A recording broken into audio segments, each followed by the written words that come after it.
Good evening, everyone, and welcome to the first of a series of discussions called 𝐿𝐴𝐴𝐵, organized by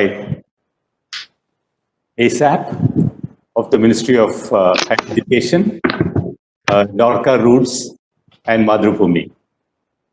As we all know, the world is going through an unprecedented situation over the past few months.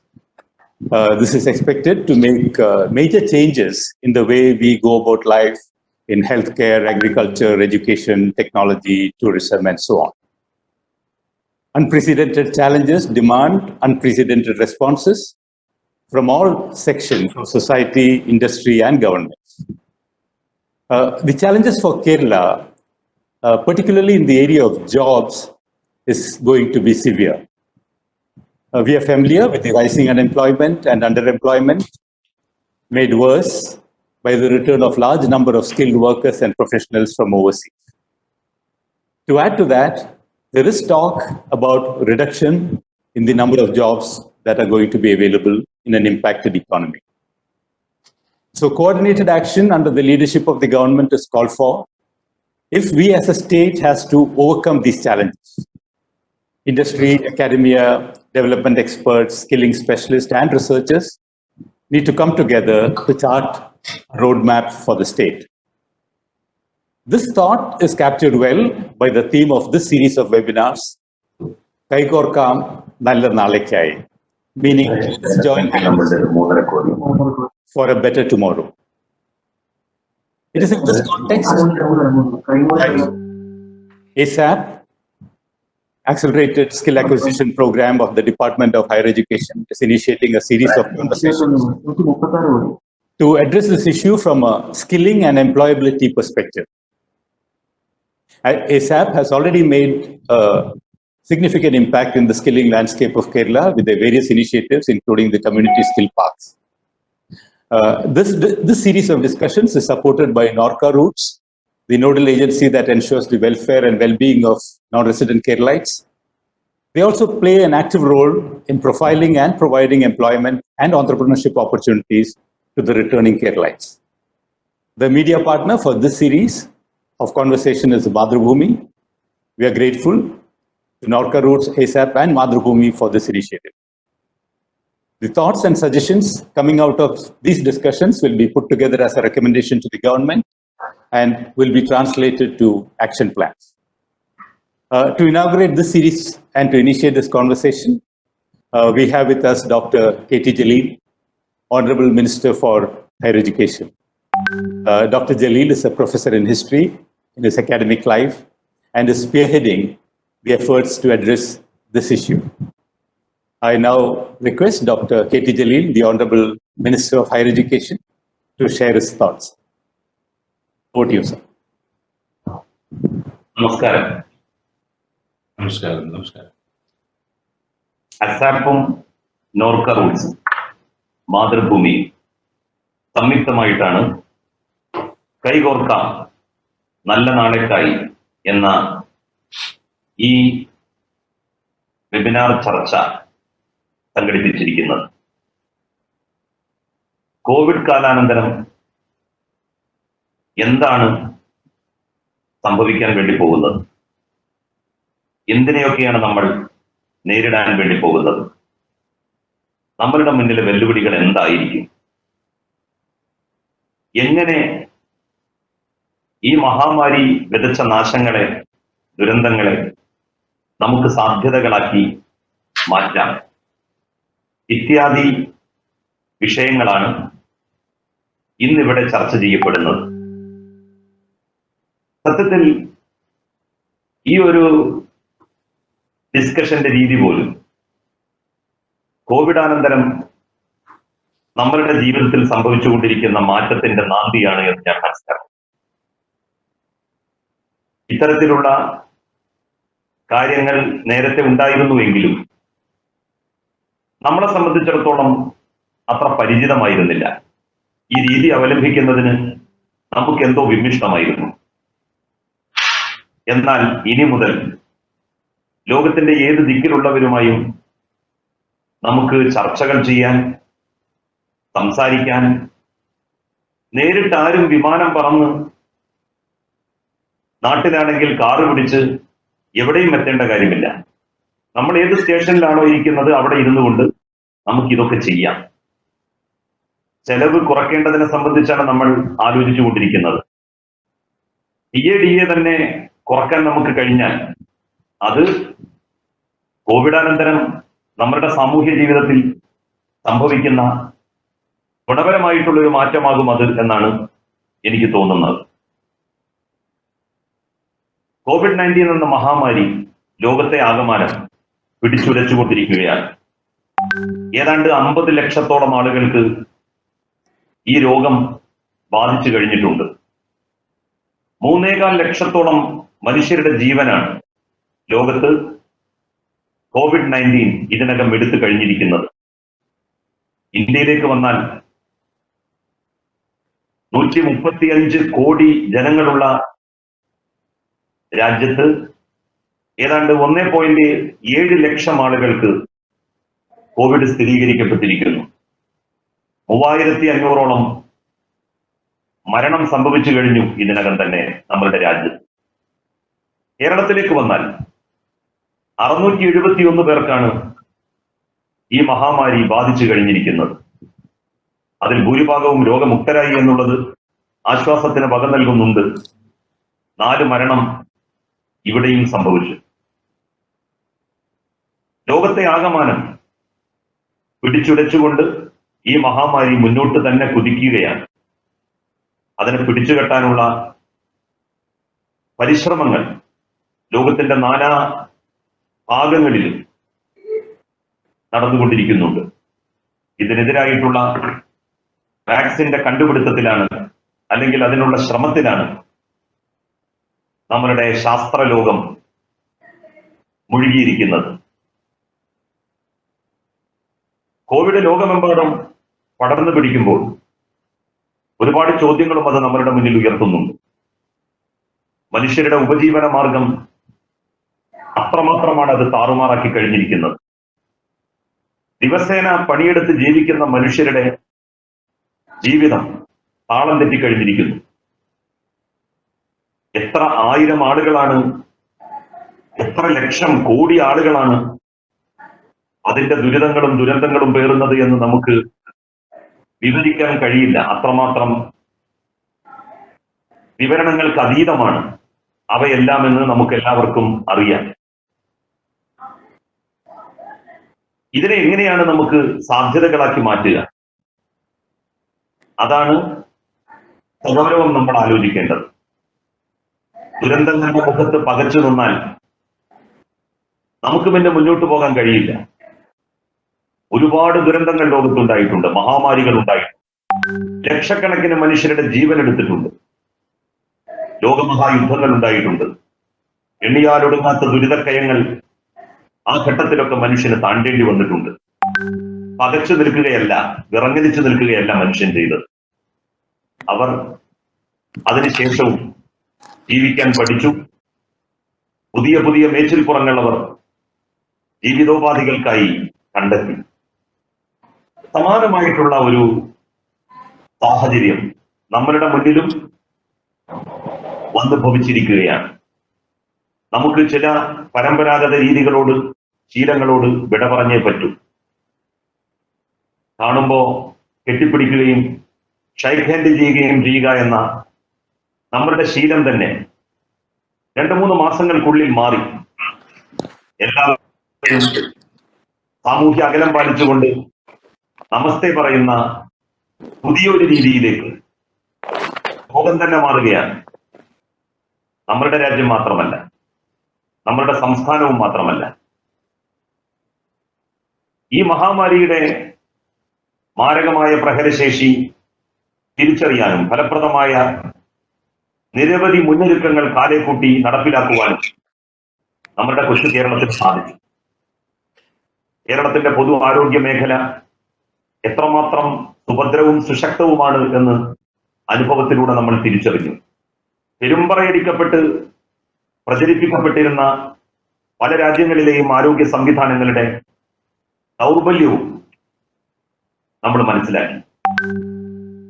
എന്തൊക്കെ പറഞ്ഞാലും ഏത് മേഖലകൾ സ്വകാര്യവൽക്കരിക്കപ്പെട്ടാലും സുഭദ്രമായ ഒരു പൊതു ആരോഗ്യ സംവിധാനം സർക്കാരിന്റെ മേൽനോട്ടത്തിൽ ഉണ്ടാകേണ്ടതിന്റെ ആവശ്യകതയിലേക്ക് പുതിയ സാഹചര്യങ്ങൾ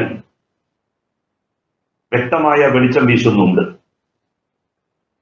നമ്മളുടെ സംസ്ഥാനം ലോകത്ത് തന്നെ ശ്രദ്ധിക്കപ്പെടുന്ന അവസ്ഥയുണ്ടായി എന്നുള്ളത് ഞാൻ പ്രത്യേകം പറയേണ്ടതില്ല. നിങ്ങൾക്ക് എല്ലാവർക്കും അത് അറിയാം. കേരളം ഇന്ത്യയിലെ മറ്റ് ഇതര സംസ്ഥാനങ്ങളെ പോലെ അല്ല. 3.5 കോടി ജനങ്ങളാണ് നമ്മളുടെ സംസ്ഥാനത്തുള്ളത്. അതിൽ ഏതാണ്ട് 50 ലക്ഷത്തോളം അല്ലെങ്കിൽ അതിലധികം പ്രവാസികളാണ്. വിദേശത്ത് ജോലി ചെയ്യുന്നവർ മാത്രമല്ല കേരളത്തെ സംബന്ധിച്ചിടത്തോളം പ്രവാസികൾ. ഇന്ത്യയിലെ ഇതര സംസ്ഥാനങ്ങളിൽ വിദേശ രാജ്യങ്ങളിൽ ജോലി ചെയ്യുന്ന ആളുകളുടെ എണ്ണത്തെക്കാൾ അധികം ആളുകൾ, മലയാളികൾ താമസിക്കുന്നു. പല പല രീതികളിൽ അവർ ഉപജീവനം തേടിക്കൊണ്ടിരിക്കുന്നു. മഹാഭൂരിഭാഗവും ചെറിയ കച്ചവടക്കാരാണ് ഇന്ത്യയിലെ ഇതര സംസ്ഥാനങ്ങളിലെ മലയാളികൾ. മറ്റു സംസ്ഥാനങ്ങളിൽ നിന്ന് കേരളത്തിലേക്ക് വരുന്ന അതിഥി തൊഴിലാളികളെ പോലെയല്ല ഇതര സംസ്ഥാനങ്ങളിലെ മലയാളികൾ എന്ന് നമുക്കറിയാം. അതിഥി തൊഴിലാളികൾ ഇവിടെ ചെയ്യുന്ന ജോലിയല്ല കേരളത്തിന് പുറത്ത് ഇതര സംസ്ഥാനങ്ങളിൽ മലയാളികൾ ചെയ്തുകൊണ്ടിരിക്കുന്നത്. അവരൊന്നുകിൽ ചെറിയ കച്ചവടക്കാരാണ്, വലിയ കച്ചവടക്കാരല്ല, ചെറിയ ചെറിയ കച്ചവടക്കാർ, ചെറിയ മക്കാനികൾ, ജ്യൂസ് കടകൾ, ചെറിയ ചെറിയ സംരംഭങ്ങൾ. ഇതാണ് മഹാഭൂരിഭാഗം വരുന്ന കേരളത്തിന് പുറത്ത് മറ്റു സംസ്ഥാനങ്ങളിൽ ചേക്കേറിയിട്ടുള്ള മലയാളികളുടെ ഉപജീവന വഴി എന്ന് പറയുന്നത്. പിന്നെ സർക്കാർ ജോലിക്കാർ, കമ്പനി ജീവനക്കാർ, അങ്ങനെയുള്ളവരായിരിക്കും മറ്റു സംസ്ഥാനങ്ങളിൽ പണിയെടുക്കുന്നവരിൽ വലിയൊരു ശതമാനം.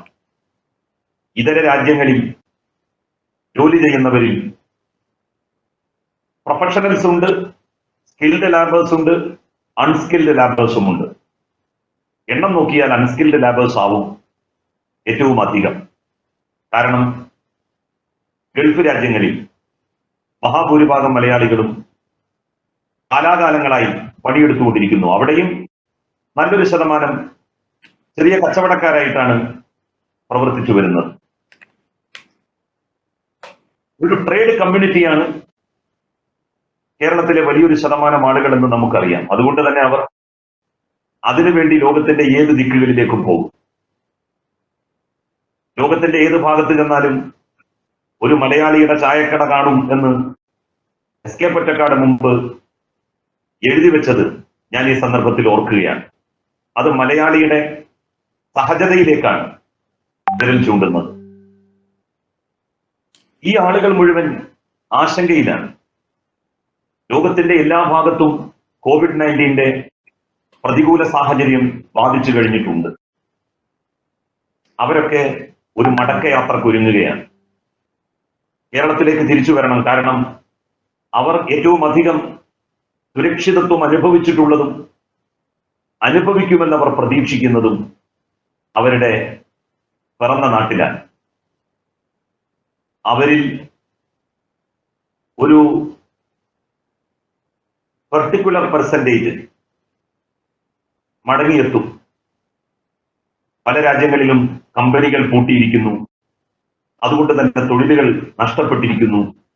അവരൊക്കെ തിരിച്ചു വരും.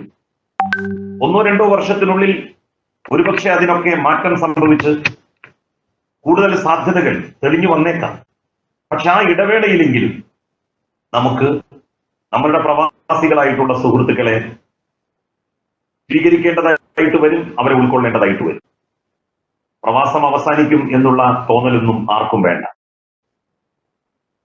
മുമ്പ് ദക്ഷിണാഫ്രിക്കയിലേക്കായിരുന്നു ആളുകൾ പോയിരുന്നത്, ആളുകളെ കൊണ്ടുപോയിരുന്നത് എന്ന് വേണമെങ്കിൽ പറയാം, അവിടെ പ്ലാന്റേഷനുകളിൽ ജോലി ചെയ്യുന്നതിന് വേണ്ടി.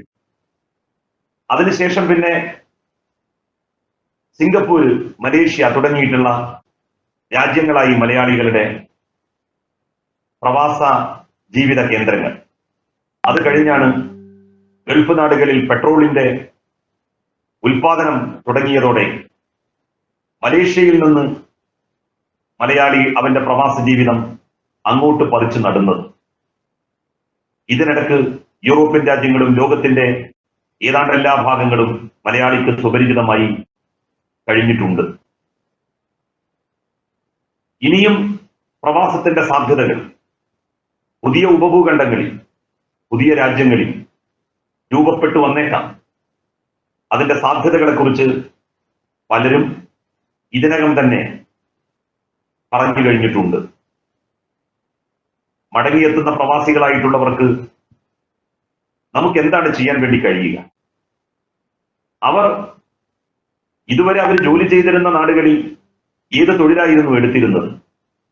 അവരുടെ സ്കിൽ അപ്ഗ്രഡേഷന് ഒരു കാലമായിട്ട് അവരുടെ ഈ ഇടവേള കാലാവധി അവർ കണ്ടാൽ തീർച്ചയായിട്ടും അനന്തമായ സാധ്യതകൾ ഇനിയും അവർക്ക് എത്തിപ്പിടിക്കുവാൻ വേണ്ടി കഴിയും.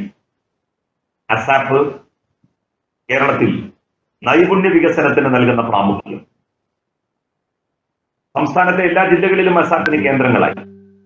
ആ കേന്ദ്രങ്ങൾ ഏറ്റവും നല്ല തൊഴിൽ നൈപുണ്യ സ്ഥാപനങ്ങളായിട്ട് മാറിക്കൊണ്ടിരിക്കുകയാണ്. കാലാനുസൃതമായിട്ടുള്ള തൊഴിൽ പരിശീലനം അവിടങ്ങളിൽ നിന്ന് നൽകപ്പെടും. ഏറ്റവും വലിയ നമ്മളുടെ മുന്നിലെ ചോദ്യം, കോവിഡാനന്തര ലോകത്ത് ഏതൊക്കെ മേഖലകൾക്കായിരിക്കും കൂടുതൽ സാധ്യതകൾ കൈവരാൻ വേണ്ടി പോകുന്നത്, പ്രാമുഖ്യം കിട്ടാൻ വേണ്ടി പോകുന്നത്? അവയെ സംബന്ധിക്കുന്ന ഒരു പഠനവും ആ പഠനത്തിനനുസൃതമായ നൈപുണ്യ വികസന പരിപാടികളും സംഘടിതമായും വ്യവസ്ഥാപിതമായും ശാസ്ത്രീയമായും നമുക്ക് നടത്താൻ കഴിയണം. നമുക്ക് നല്ല വിഭവശേഷിയുണ്ട്. നല്ല മിടുക്കന്മാരായിട്ടുള്ള കുട്ടികൾ നമ്മളുടെ സംസ്ഥാനത്തുണ്ട്, രാജ്യത്തുണ്ട്. മലയാളികളായിട്ടുള്ള എഞ്ചിനീയർമാരുടെ, പ്രൊഫഷണൽസിന്റെ സേവനം എന്തുമാത്രം വിലമതിക്കുന്നതാണ് എന്ന് നമുക്ക് ബോധ്യമാകണമെങ്കിൽ വിദേശ രാജ്യങ്ങളിൽ പോകാം.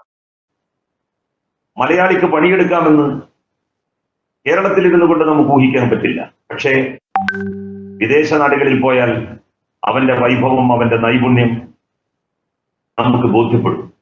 ലോകത്തിനത് ബോധ്യമായി കഴിഞ്ഞിട്ടുള്ളതാണ്. മലയാളിയുടെ സാന്നിധ്യം, അവന്റെ ബുദ്ധി, അവന്റെ കമ്മിറ്റ്മെന്റ്, ജോലിയിലെ കൂർമ്മത, ഇതൊക്കെ ലോകം അംഗീകരിച്ചിട്ടുള്ളതാണ്. അതുകൊണ്ട് തന്നെ ആ സാധ്യതകളെ കോവിഡാനന്തരം നമുക്ക് കിട്ടുന്ന ഈ ഇടവേളയിൽ എങ്ങനെ ഫലപ്രദമായി ഉപയോഗപ്പെടുത്താം എന്നതിലേക്ക് നമ്മളുടെ ചിന്തകൾ പോകണം. അസാപ്പ് അതിനനുസൃതമായിട്ടുള്ള പദ്ധതികൾ നമ്മളുടെ സംസ്ഥാനത്ത് ഉണ്ടാക്കണം, ഒരുക്കണം. ആ നിലയിലുള്ള നൈപുണ്യ വികസന പരിപാടികൾക്ക് രൂപം നൽകണം. പ്രവാസികൾക്കും ചെറുപ്പക്കാരായിട്ടുള്ള നമ്മളുടെ നാട്ടിൽ ഇപ്പോൾ നിൽക്കുന്ന, എന്നാൽ ലോകത്തിന്റെ ഏത് ദിക്കിലും സാധ്യതകൾ ഉണ്ടായാൽ അങ്ങോട്ട് പോകണമെന്ന് ആഗ്രഹിക്കുന്ന ആളുകൾക്കും പരിശീലനം നൽകാൻ നമുക്കാവണം. കാർഷിക രംഗത്തൊരു പുതിയ ഉണർവ് സംജാതമായിരിക്കുന്നു. കൃഷി അനന്തമായ സാധ്യതകളാണ് ലോകത്ത് ഉണ്ടാക്കിക്കൊണ്ടിരിക്കുന്നത്. മനുഷ്യൻ എന്ന് ഒടുങ്ങുന്നുവോ, അവസാനത്തെ മനുഷ്യനും എന്നാണ് അവസാനിക്കുന്നത്, അന്നേ കൃഷിയുടെ പ്രാധാന്യം കുറയുന്നുള്ളൂ. മനുഷ്യർക്ക് ഭക്ഷണം വേണം. കാർഷിക മേഖലയിൽ നൂതനമായിട്ടുള്ള ആശയങ്ങൾ ആവിഷ്കരിക്കപ്പെടണം. സാങ്കേതിക വിദ്യകൾ പ്രയോജനപ്പെടുത്തപ്പെടണം. IT അനന്തമായ സാധ്യത നമുക്ക് മുന്നിൽ തുറന്നു വെക്കുന്നു. ടൂറിസം വലിയ ചാൻസുകളാണ് നമ്മളുടെ മുന്നിൽ ഉണ്ടാക്കിക്കൊണ്ടിരിക്കുന്നത്. ഹെൽത്ത് മേഖലയിൽ കേരളം ലോകപ്രശസ്തമായി കഴിഞ്ഞിരിക്കുന്നു. വിദേശ രാജ്യങ്ങളിൽ നിന്ന്, അമേരിക്കയിൽ നിന്ന്, ജർമ്മനിയിൽ നിന്നൊക്കെ ഇവിടെ വന്ന് ഇവിടുത്തെ ചികിത്സ ലഭിച്ച് നമ്മളുടെ സർക്കാർ ആശുപത്രികളുടെ സംവിധാനത്തിന്റെ ശേഷി അവർ മനസ്സിലാക്കി. ഞങ്ങളുടെ രാജ്യത്തെക്കാൾ ഞങ്ങൾ സുരക്ഷിതർ ഇവിടെയാണ് എന്നവർ പറയുന്നത് വെറുതെയല്ല, ഫ്രം ദർ എക്സ്പീരിയൻസ്. അങ്ങനെ ഒരു എക്സ്പീരിയൻസിന്റെ ഇടമാകാൻ കേരളത്തിന് സാധിച്ചു എന്നുള്ളത് ഈ രംഗത്തും നമ്മളുടെ അനന്തമായിട്ടുള്ള സാധ്യതയെയാണ് സൂചിപ്പിക്കുന്നത്. അവ ഏതെന്ന് കണ്ടെത്തി ആ മേഖലയിൽ പ്രത്യേകം ശ്രദ്ധ പതിപ്പിക്കാൻ നമുക്ക് കഴിയണം. ഓൺലൈൻ കോഴ്സുകൾ, മൂക്ക് കോഴ്സുകൾ, അങ്ങനെയുള്ള ഹ്രസ്വകാല കോഴ്സുകൾ ഒരുപാട് മാസം പഠിക്കേണ്ട, എന്നാൽ കുറച്ച് ആഴ്ചകൾ പഠിച്ചാൽ നമ്മളിലുള്ള നൈസർഗികതയെ പരിപോഷിപ്പിച്ചെടുക്കാൻ വേണ്ടി സാധിക്കും. ആ നൈസർഗികത എന്താണ് എന്ന് കണ്ടെത്തുന്നതിലാണ് ഓരോ മനുഷ്യന്റെയും വിജയം. ഓരോരുത്തരിലുമുള്ള ആ നൈസർഗികത കണ്ടറിഞ്ഞുകൊണ്ട് പദ്ധതികൾ ആവിഷ്കരിക്കുന്നതിലാണ് ഒരു ഭരണകൂടത്തിന്റെ വിജയം, സ്ഥാപനങ്ങളുടെ വിജയം. അത്തരത്തിലുള്ള സ്ഥാപനങ്ങളുടെ കൂട്ടത്തിൽ ഒരു സ്ഥാപനമായി അസാപ്പിന് മാറാൻ സാധിക്കണം. ഈ ചർച്ച അധികം നീട്ടിക്കൊണ്ടുപോകാതെ ഔപചാരികമായി ഉദ്ഘാടനം ചെയ്തതായി അറിയിച്ചുകൊണ്ട് ഞാൻ എൻ്റെ വാക്കുകൾ അവസാനിപ്പിക്കുന്നു. നന്ദി, നമസ്കാരം.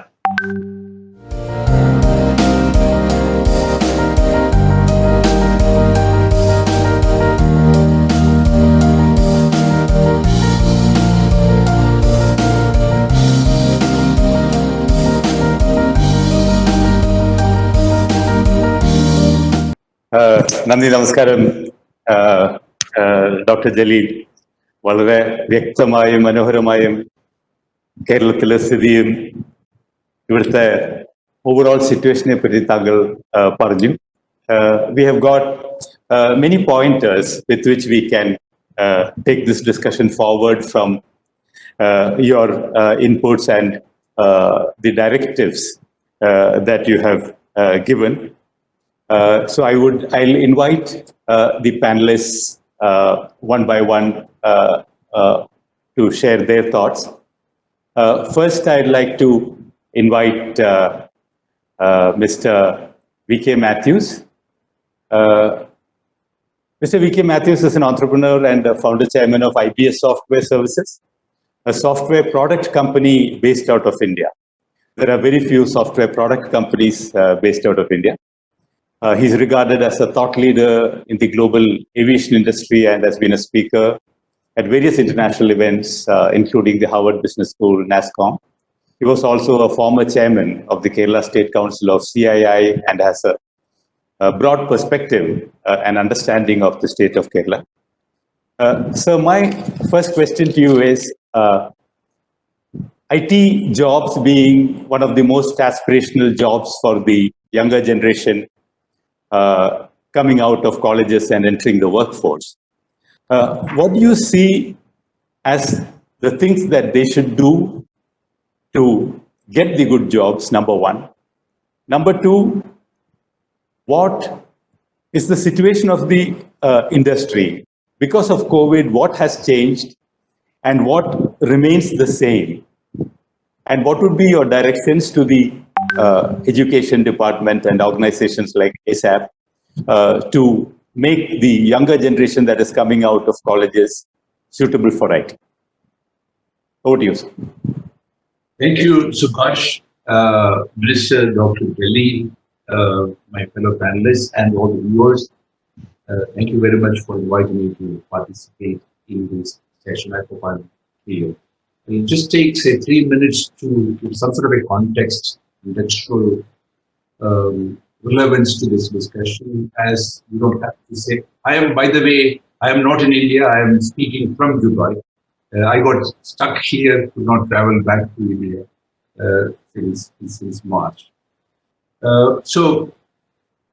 Anyway, even if I was in India, I would have been stuck at home. So this is the biggest crisis of our lifetime. As all sectors are impacted. Some sectors are at the forefront of the rack, whereas other sectors may be trailing, but all the same, all sectors are impacted. The country of India, when I look at the last Bloomberg report, is the one which is the biggest hit economically. The drop from March to April is minus 89% on the GDP front. This one because of the lockdown. But having said that, globally it is impacted. The area that I represent, that is, we provide IT or technology for travel industry. It is aviation, hospitality, foods and food. It's very, very badly. This consumption has come down worldwide to something like 26%, meaning that today we need just minimal food, some electricity, water, and this communication technology, and that's all what we are consuming. So our Sajid, and the single biggest learning that the change that I see in the world is that the world has upgraded itself on technology. Not that these minister the whole world has upgraded itself on technology. 𝐼𝐺𝐴 life and he even conducted it. So, in fact, most of us are now able to work differently. We should also keep in mind, just as a rule, that to deal with the crisis of COVID-19, they actually change our thinking. This virus is going to be there until a vaccine or a prevention is understand? So we have to learn to live with this in a manner where we don't overwhelm the health systems, but we also don't really destroy the livelihoods. Lives is savable, livelihood is again it will come back to that. So what are the major changes? You asked me the question about IT. Significant changes. Every business is not forced. Sorry. This is a curfew siren, which is 8 p.m. in Dubai. The curfew starts, and sorry, so I can't stop this siren even if I put it in mute. It's a curfew siren. So from 8 p.m. till 6 a.m. nobody can be outside, no cars can go. That's in Dubai. എല്ലാവരുടെ ഫോണിലും അത് പിന്നെ siren വഴങ്ങോ? എല്ലാവരുടെ ഫോണിലും ആ siren വരും. എല്ലാവരുടെ ഫോണിൽ സൈറൺ വരും. അത് നമുക്ക് മ്യൂട്ട് ചെയ്യാനും പറ്റും. ശരിക്കും so one major difference is that നമ്മൾ ഇതിനകത്ത് every business is now becoming a technology. The boundary between business and technology is fast fading. അതങ്ങ് ഫെയിൽ ചെയ്ത് വരികയാണ്. അതൊരു മേജർ സത്യത്തിൽ പറഞ്ഞാൽ ഞാൻ ഉദാഹരണത്തിന് പറയാം. സൂം എന്നിട്ടുള്ള ഒരു technology platform company similar to what we are using, നമ്മളിപ്പോൾ സിസ്കോ ഉപയോഗിക്കും.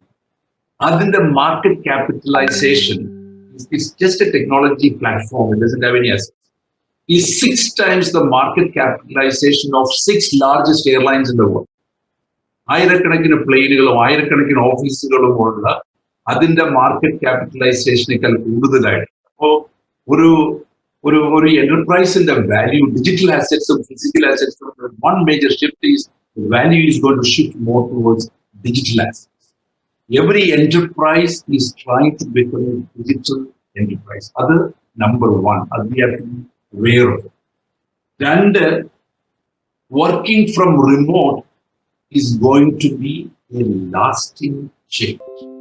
Working from remote. അതിന് പല മാനദണ്ഡങ്ങളുണ്ട്. ഉദാഹരണത്തിന് നമുക്ക് കേരളത്തിൽ ഒരുപാട് അഭ്യസ്ത വിദ്യകളുണ്ട്.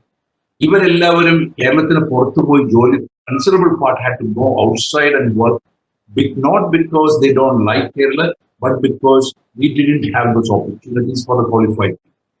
അപ്പോൾ അതുകൊണ്ട് അവർ പുറത്തു പോയി. ഇനി വരുന്ന ഒരു കാലത്ത് you don't have to go outside. You can work from Kerala and support business in the US, business in Australia, business in other parts of the world.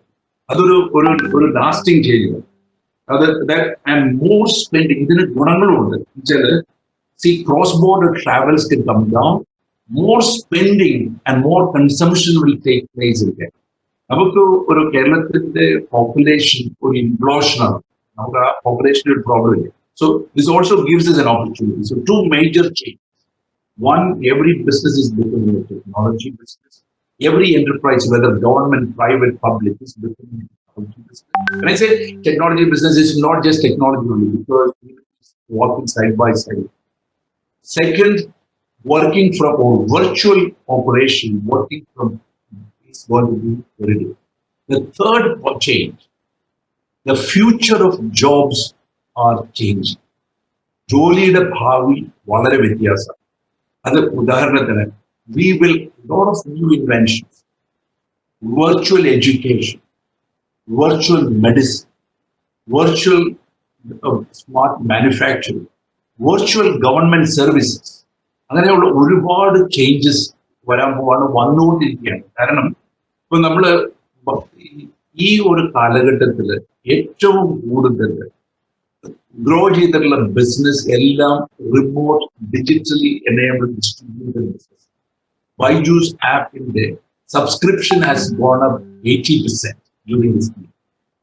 And many of the technology companies involved in digital distribution of content, their business has gone up, that we can imagine. If ഇങ്ങനെയുള്ള ഒരു സാഹചര്യം വരുമ്പോൾ, this is the context in which we are actually working. ഈ ഒരു കോണ്ടെക്സ്റ്റില് what should be our focus area? കേരളത്തിന്റെ നമ്മുടെ opportunity as well as നമ്മുടെ problem. നമ്മുടെ challenges are ഏറ്റവും വലിയ challenges.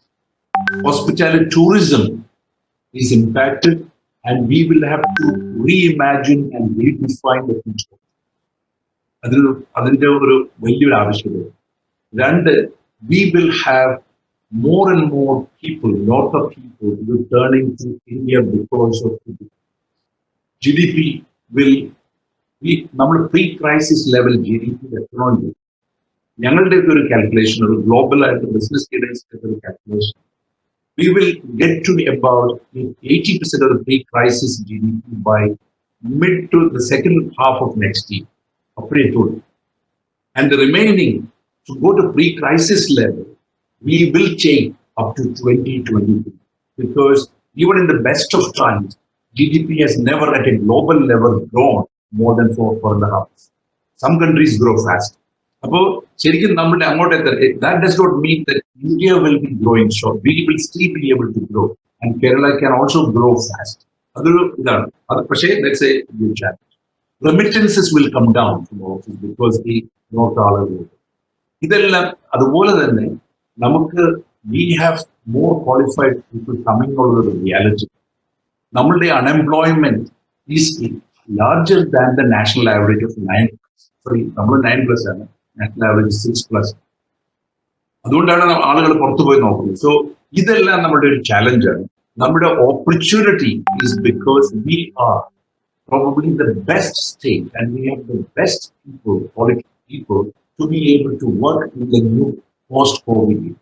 The post-COVID era will information and digital era. In anything that we actually do, അതിന് പറ്റിയതായിട്ടുള്ള ഒരു സമൂഹമാണ് നമ്മൾ. Because of the great work that has been done by governments one after the other, plus our community as a whole, we are actually very well prepared. അപ്പോൾ ഞാൻ നോക്കിയാൽ രണ്ട് തരത്തിൽ, ഒന്ന് I will say horizontal, the other one vertical. കേരളത്തിന് തനതായിട്ടുള്ള verticals ഇല്ല. I don't have to say everybody. Tourism is a vertical. IT and business process management is a vertical. Healthcare, more so wellness, is a fantastic one. Technology education, edutech, is an opportunity for us. We haven't utilized it fully, but we have an opportunity to utilize it. So these are by and large. I will add one more, and that is smart manufacturing.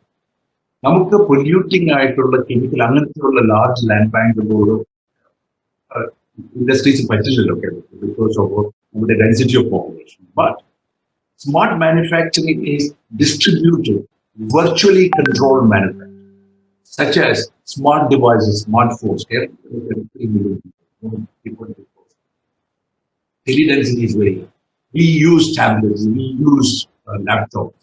And so we will be able to actually manufacture those, like Apple phones. We should do it. Medical devices, precision devices. Kerala will be, because നമുക്കൊരു mass production അല്ല, ഒരു thinking ആവശ്യമുള്ള കുറച്ചുകൂടെ ഒരു brain ആവശ്യമുള്ള തരത്തിലുള്ള smart manufacturing Kerala ഇതിനൊരു opportunity കൂടിയുണ്ട്. I'll talk about that.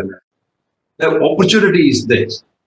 Today, if you look at, there is growing sentiment against China. And that is, to some extent, is a China bashing. The world is jealous of China. They are very disciplined and their efficiency is very, very good. But then Wuhan and all of this, there is a sentiment. Second, real another perception.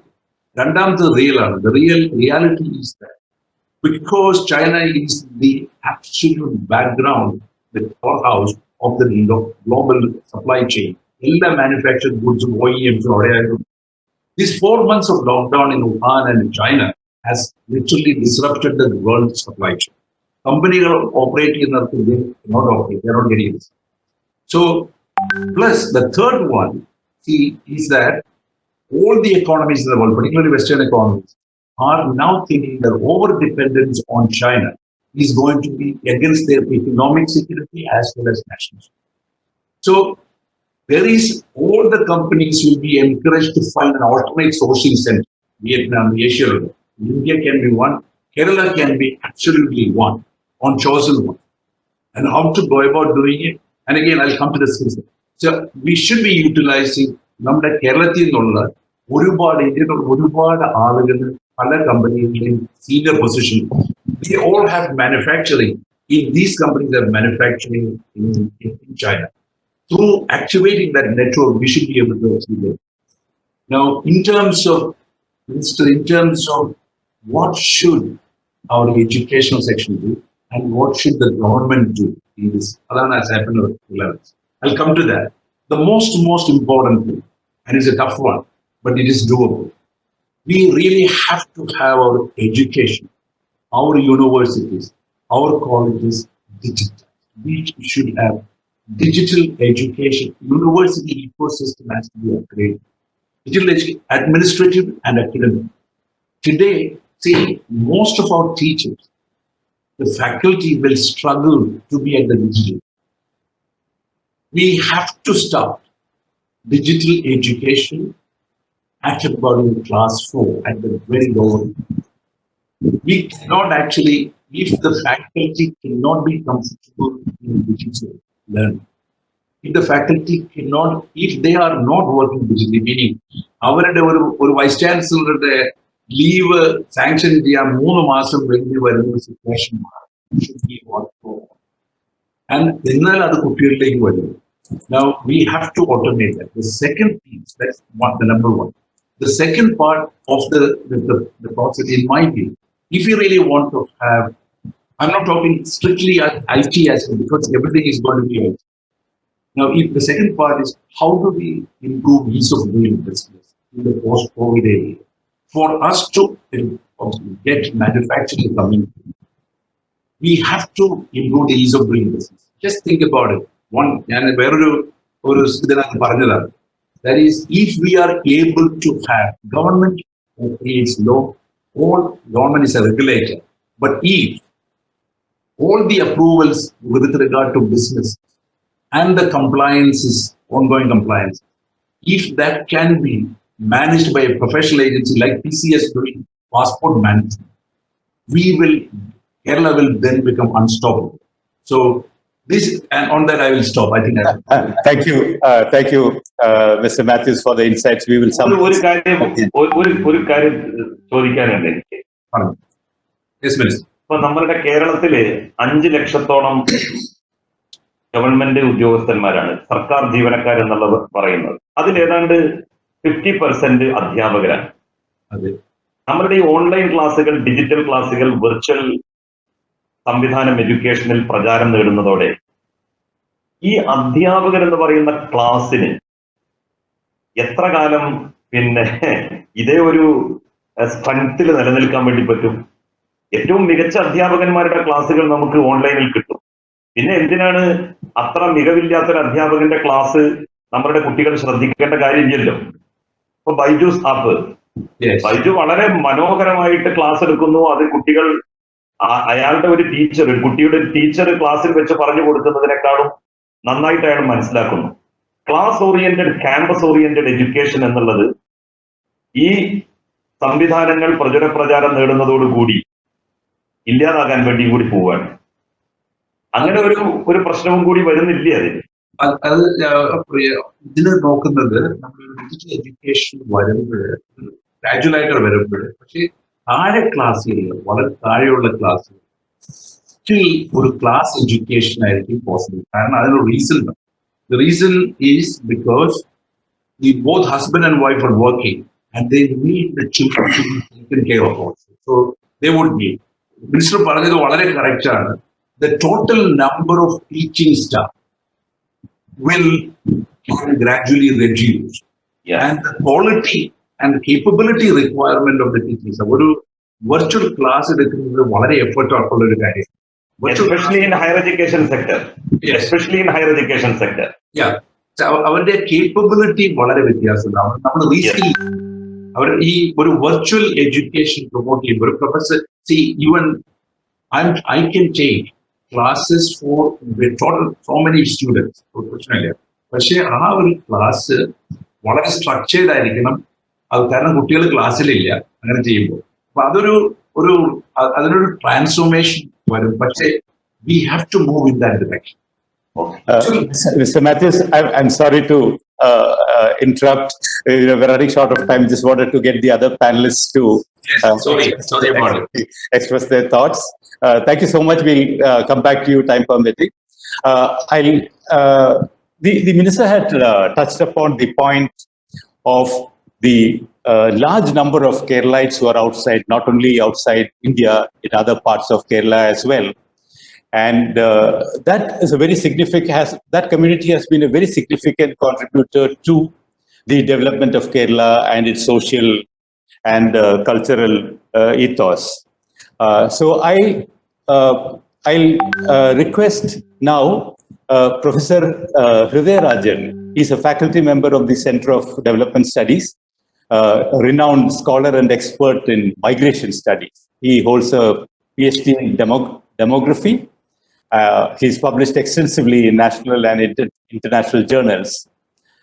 He's an authority on this subject. So, Dr. 𝐷𝐸𝐺𝐻𝑒𝐻, I request you to come in here briefly and share your thoughts on, the impact of the large number of Keralites coming back to Kerala and how they will perceive this situation and how many of them will go back, and what are your thoughts on this? Dr. 𝐷𝐸𝐺𝐻𝑒𝐻, please come. Can you hear me? Can you hear me? Yes. Yeah. Thank you, Spas, and thank you, Minister. We had Minister and Matthews. I just want to focus only on the topic of return migrants. I just want to focus on only one topic, and I'll give you 2-3 points because the time is running. So I'll give some points so that we have some time for the other people.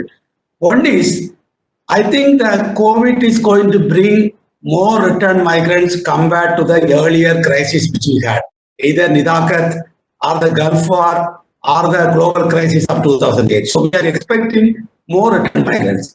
And if you look at the database, what we are talking for the last 20 years, we have data in the CDS which I am working on migration. We are expecting at least 10 to 15% of the Gulf Malayalis will come back. We are talking about 20 to 25 lakhs Malayalis in the Gulf. Out of that, at least 3 lakhs people will come back, not tomorrow. They will come back by end of the year. What we have seen is only the trial of the movie. The movie we have to wait. We have seen the teaser for the last 110 days. Just coming 3-4 flights. But we have to see the full, all the 4 airports getting busy, Trivandrum, Kochi, Kannur and Calicut. Then we know real people coming back. Now, out of the 3 lakhs migrants, when you look at the earlier experience, at least 1 lakh of them re-migrate. This is something we should talk about that. I think the minister has rightly said, migration is not going to end. COVID is going to bring you opportunities beyond Gulf. There are 210 countries in the world where COVID is affecting. All the countries we can go. So we don't need to limit ourselves to Gulf. I think Keralites should learn from the COVID. First learning is don't concentrate on putting all our people in the Gulf. So next time COVID comes, maybe after 3 years or 4 years, We should have a direct flight from New York to Trivandrum, not only from Kuwait and Qatar. Why? Because we have people direct flight coming to Hyderabad from flight coming from US. We should have a direct flight from New York to Trivandrum. That should be the next COVID. If we get, we should do that. That means we have to dispatch our workers to all the places. Remigration. 1 lakh people will be remigrated. Now that is, I already told in many seminars, many meetings last 2 weeks. ASAP has to play a major role to give them extra skill, multiple skills, and basically graduating them from the what we call them from economy class to executive class. You have to upgrade their skills. If you upgrade their skills, they don't mind going back not only to Gulf, beyond Gulf. I think this is something ASAP should do. 1 point. The second point, which is also important, now returned migrants profiles are not known to us. In fact, I'm already talking to the Kerala government. If they can give me the database of people who have come now last 1 week, I'm trying to get the number.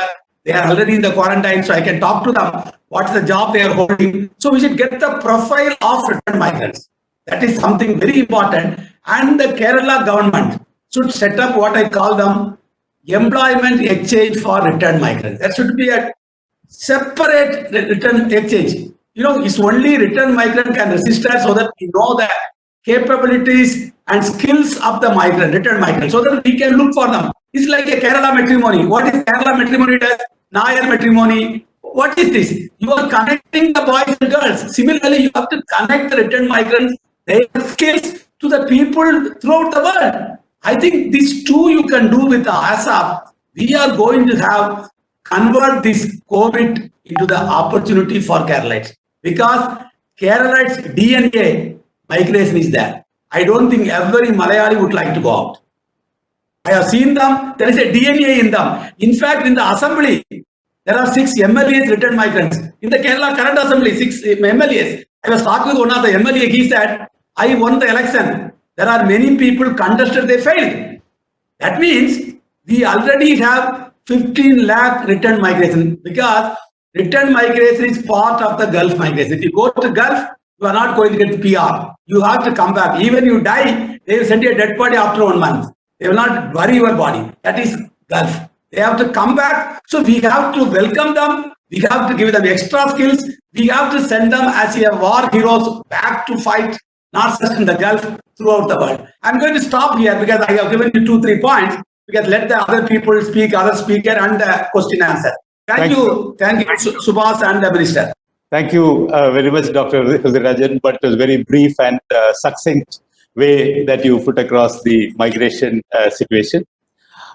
We have a very experienced and wise entrepreneur of Kerala, who is Mr. Jose Dominic, a visionary businessman.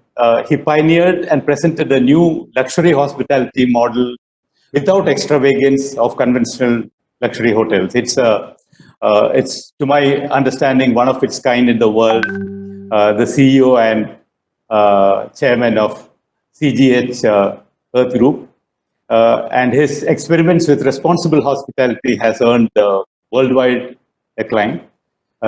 He's also a chartered accountant by academic background.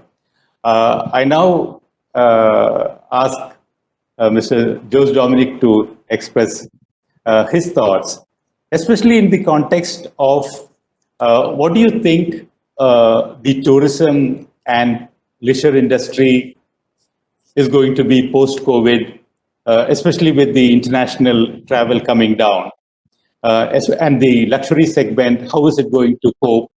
And in terms of employment opportunities and skills required, what do you think should be the role of the educators and skill providers for that sector, which is very critical for Kerala? Over to you, Mr. Josdom. Thank you, Subhash. Namaskar, Dr. Jalil, fellow panelists. When I was introduced as a chartered accountant. I would say I used to be one. And when 𝐷𝐴 talked about he was in Dubai, and I heard him say that another time on a Zoom, and I said, I am in Kochi, in Kerala, perhaps in the safest part at these times in the world. Having said that, let me just say about the tourism opportunity for post-COVID, which I would call as AC, that is after COVID. Let me talk about another era, which is BC, before COVID. That we would say, and let me just go back to the tourism story. In 1978, I used to be a chartered accountant. I came back to Kerala. I joined my father because of his insistence. I came and joined him. Tourism was not existing in Kerala at that time. I just want to tell you, describe this in a few lines. That in Hindi there's a word called Bimaru, and Kerala, as far as tourism was concerned, Kerala was a Bimaru state. In 1978-79, the year I came back, our share of international tourism to India was about 1.3%. About 25,000 foreign tourists visited the state at that time.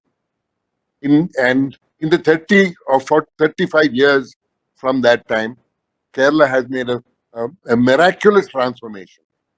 How did that happen?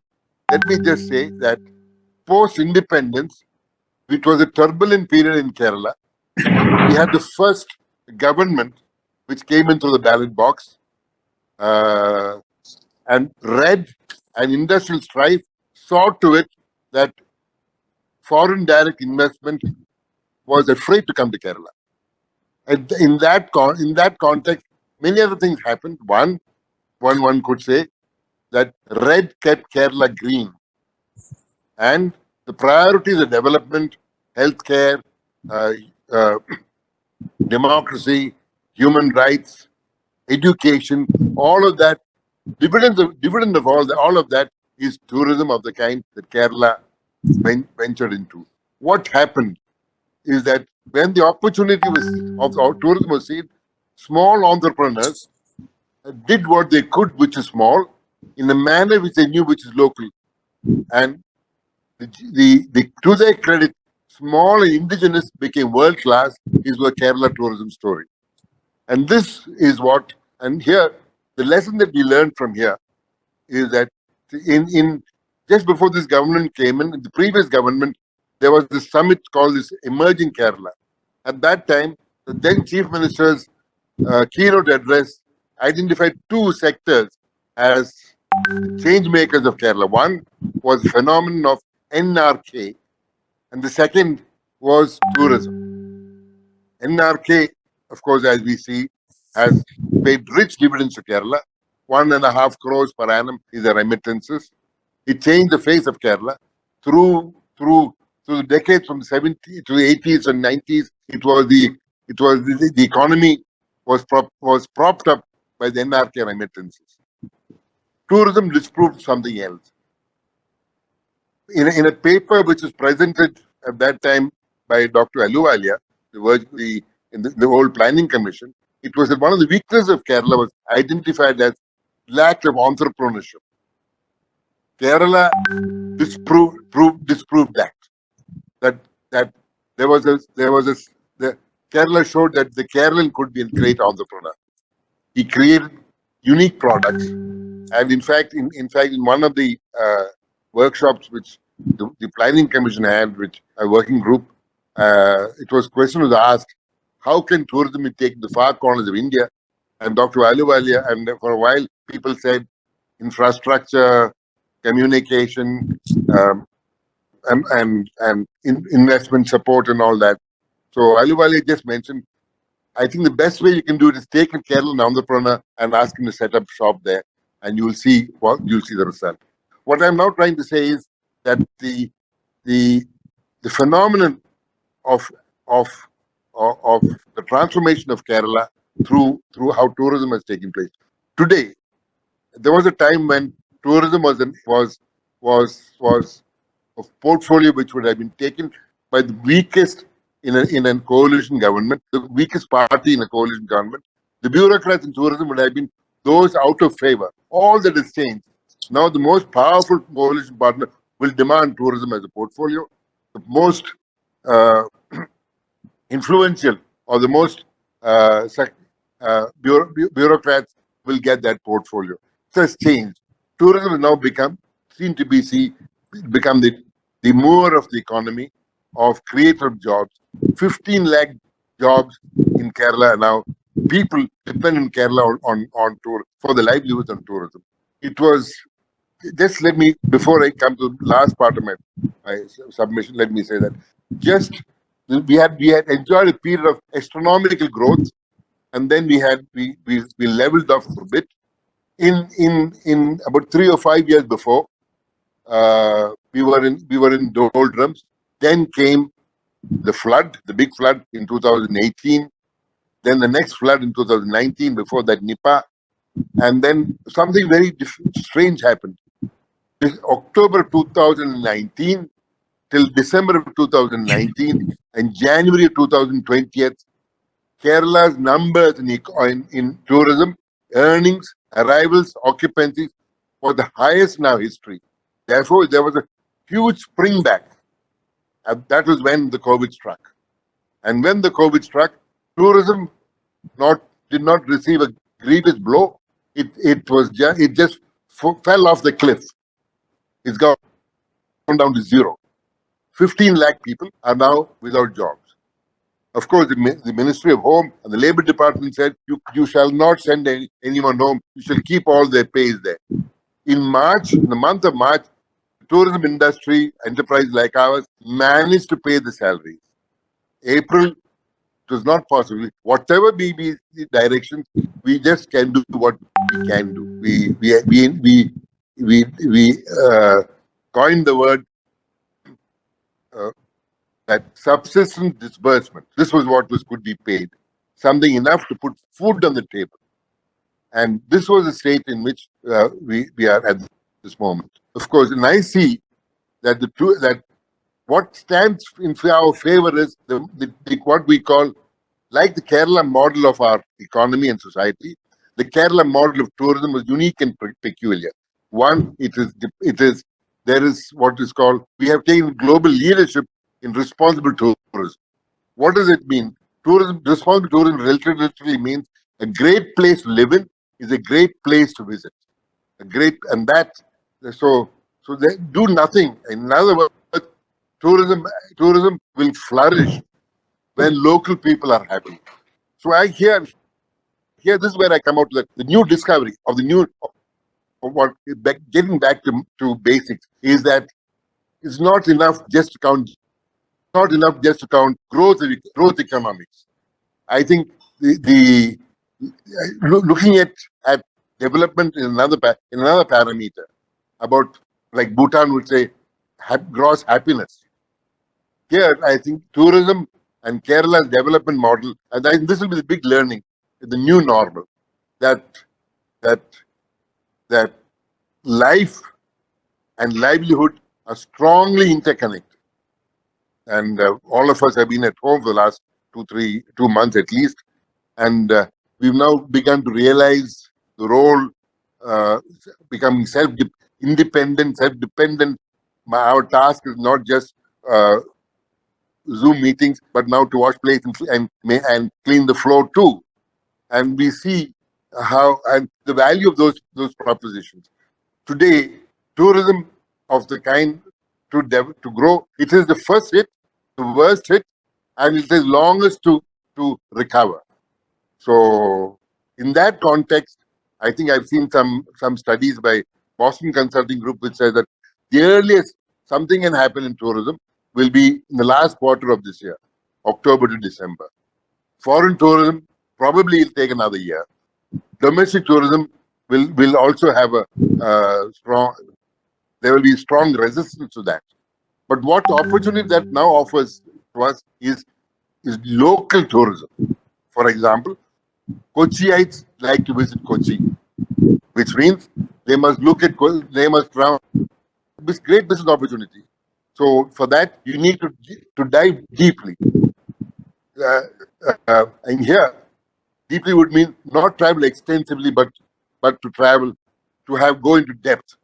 And here is where the new education is required. That to create skill levels, which are for people who are locally aware, who know the culture, they know the history, know the cuisine, and have pride in themselves. See, when we at the time when we set up the hotel called, this was after we went to Lakshadweep, and we set up a hotel called Spice Village in Thekadi. At that time, the norm was that the classification norm of industry was that you have to have the cuisine should be Indian, Chinese continent. The way the dress, you should have a bow tie, black shirt, black pants, and these were the norms that the classification system of hotel industry would specify. All that made a huge change from that.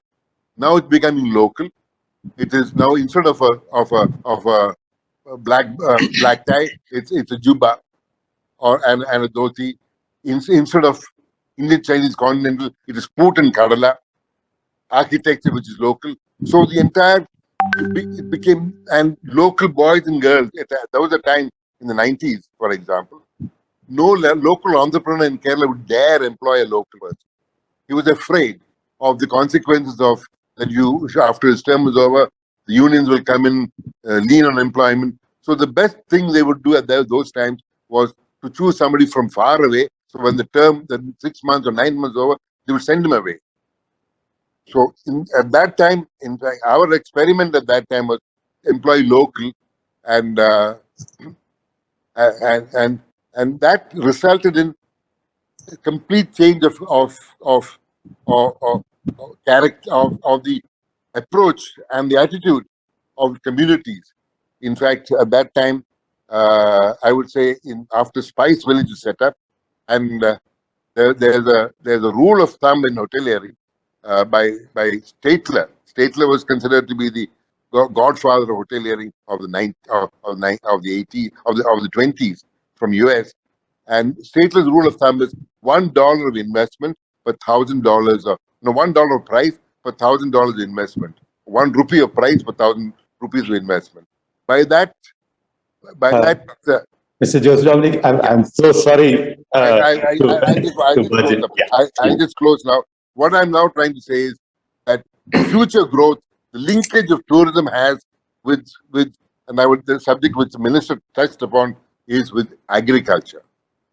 And today, I think the future of Kerala lies in homestead farm, linked with tourism, linked with wellness, linked with, as Matthew said, Swiss-style manufacture, all connected together with mobility.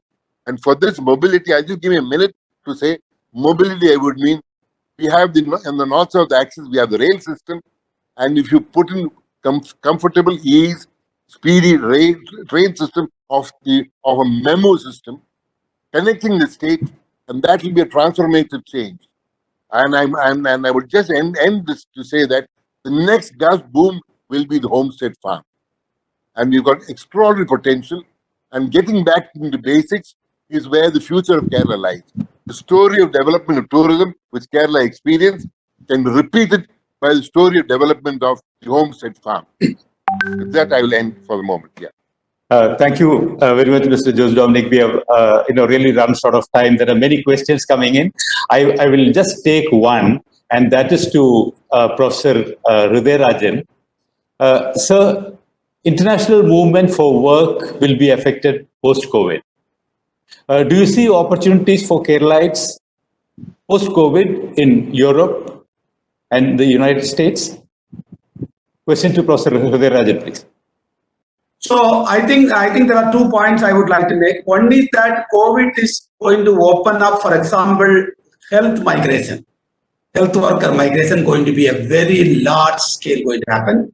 For example, even talk like Europe, it's already aging population. I think already 40,000 people have died. Now that people who are left out, they need some home care. So people even 10th standard who completed 10th standard can be given a 6-month training by the ASAP. They can all go as a health worker to Europe. So I think we have a lot of opportunities. So Kerala government and the NARCA should open their ears and eyes to other part of the place. I think we should not limit ourselves to the Gulf. I think this is something very important.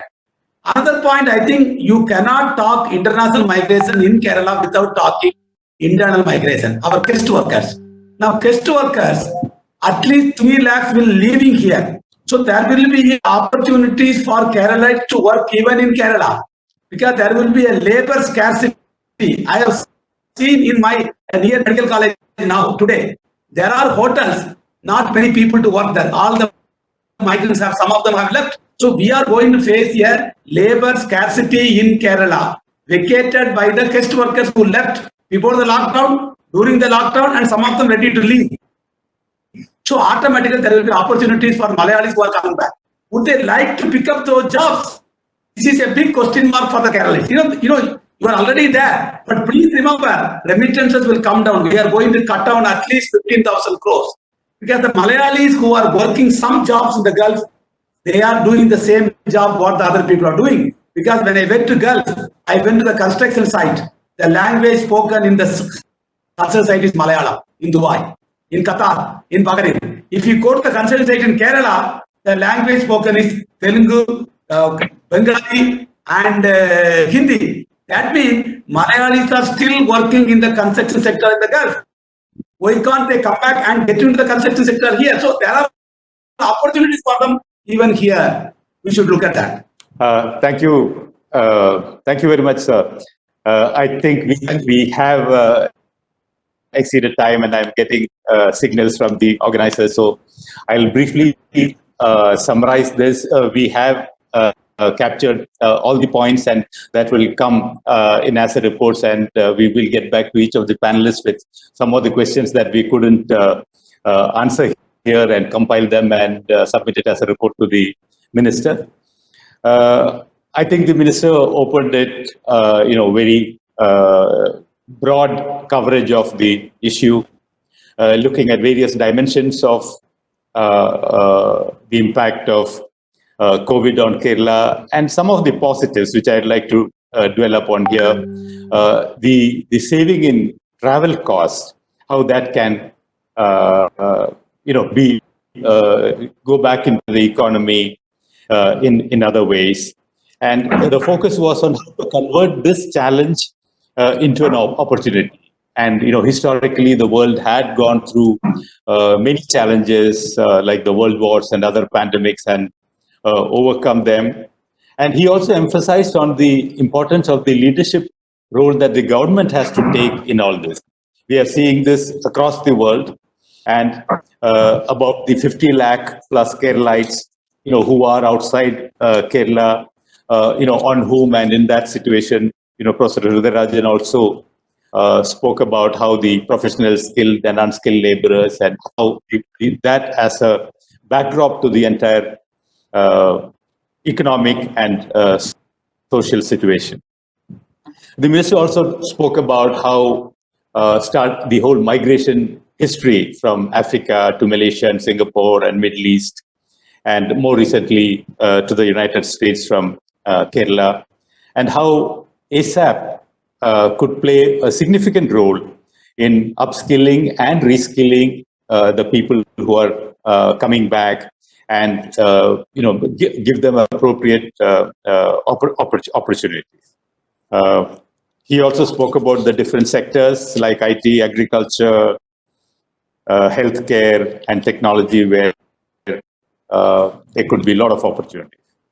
Mr. Matthews, gave a very insightful inputs upon how digitization or digital transformation is happening across businesses, and the barrier between business and digital has almost vanished, and emphasized on virtual education, digital campuses in areas of medicine, and also on EdTech and smart manufacturing as opportunities in Kerala.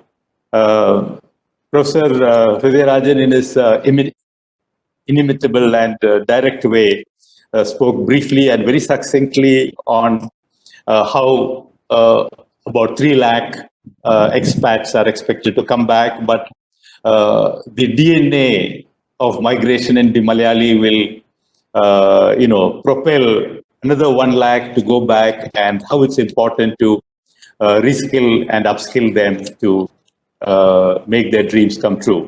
And also of the opportunities in other geographies where, if properly skilled, especially in areas like healthcare, where demographically there are aging populations in Europe and Japan, where our people could make a significant movement in the coming years. Mr. 𝐿𝐺𝑚𝐸 spoke about his experience.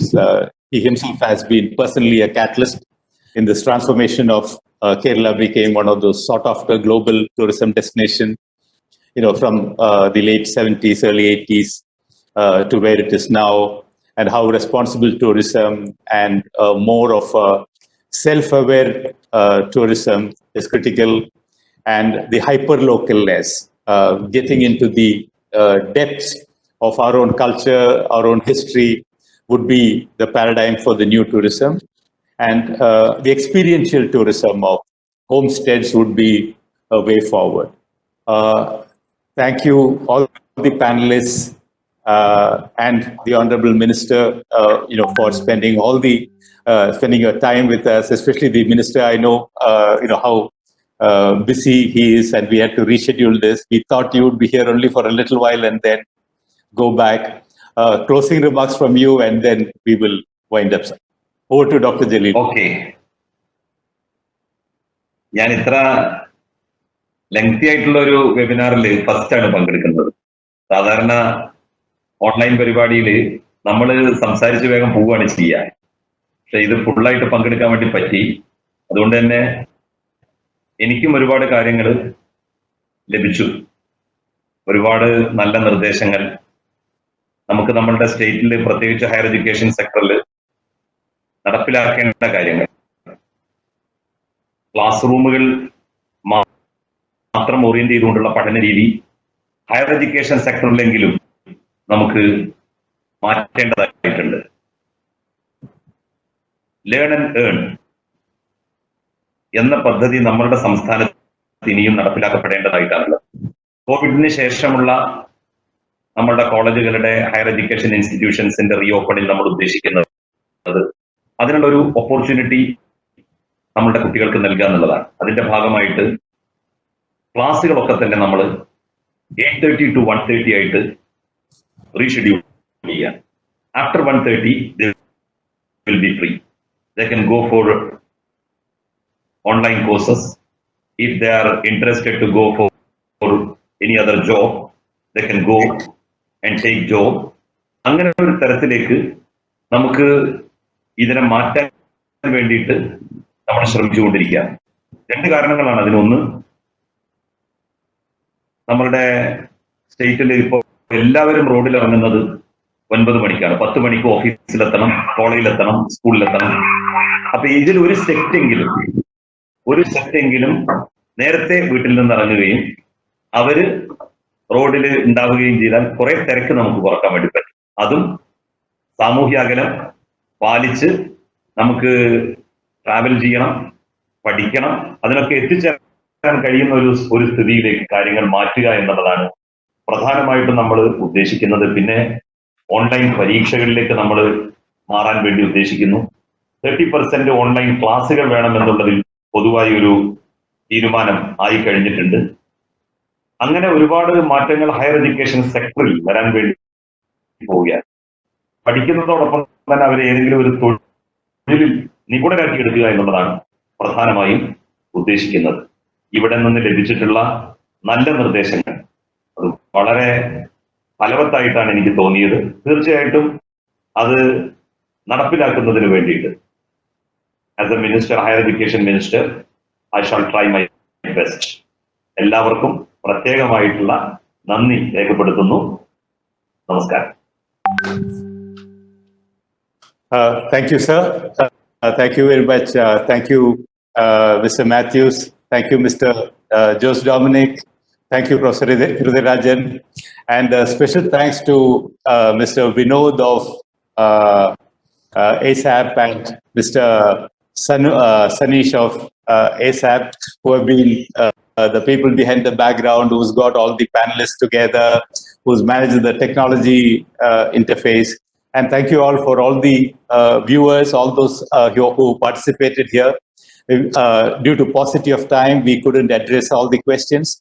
So we will compile the questions and we will serve the, even though this webinar is over, this journey is not over. We will be getting back to you with specific questions which has come up on this, so that we can together contribute and create a framework that, under the leadership of the minister, can begin the transformation that we all want to see. Thank you very much. Okay, thank you. Thank you so much. And good night. Thank you, Minister. Thank you, fellow panelists.